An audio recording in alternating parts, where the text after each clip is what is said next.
The level of your test must match the level of your assignment, of your mission, of your call.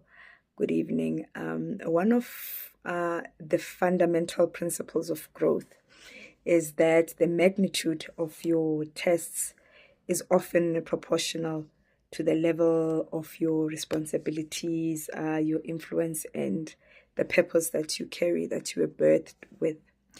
No one expects a university professor to sit for a primary school examination.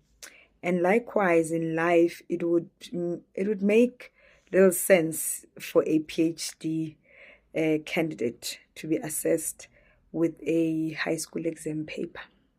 So the level of testing must correspond with the level of advancement, with the level of your elevation.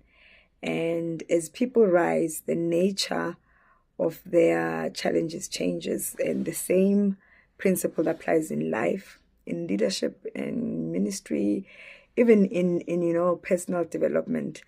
A follower and a leader may face challenges, but they rarely face the same challenges.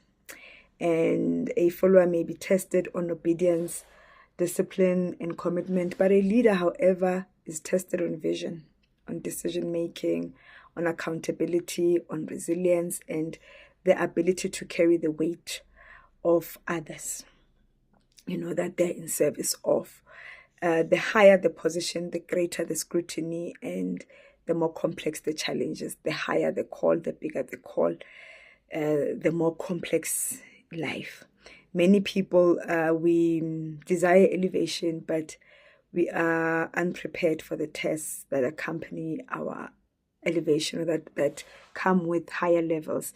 A promotion is attractive when viewed from a distance, but every new level introduces a new examination.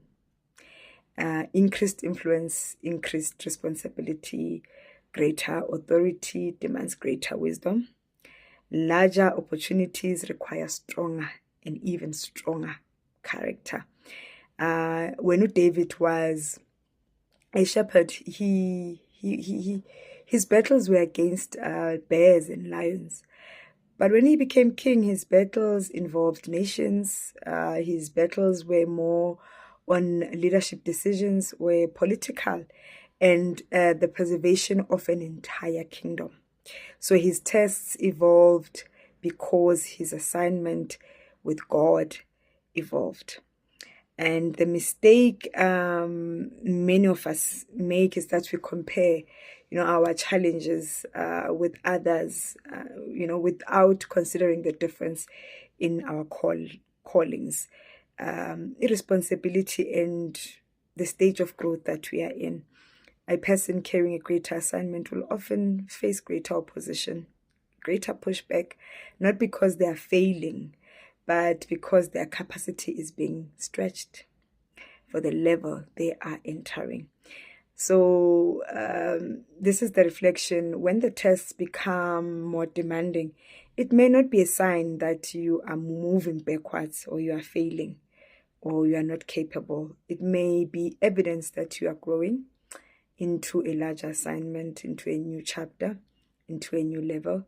Just as a PhD candidate is given more complex examinations than a high school student, life presents more significant challenges to those being prepared for greater impact in life, and especially impact in the life of others. Every level has its examination, has its tests. Every promotion has its proving ground. The question is not whether you will be tested or not, but whether we are willing to develop the capacity required for the level we seek, or the level we are about to enter into. New levels, new tests, but they also bring new opportunities. They bring greater influence, these tests. They bring a deeper purpose. So ours is to embrace the process because the size of our tests reveals the size of our mission, the size of our assignment. Just in short, stay the course. Stay the course and understand your call, understand your assignment, and then you will understand what you go through. You will understand the tests that you face without comparing yourself to others.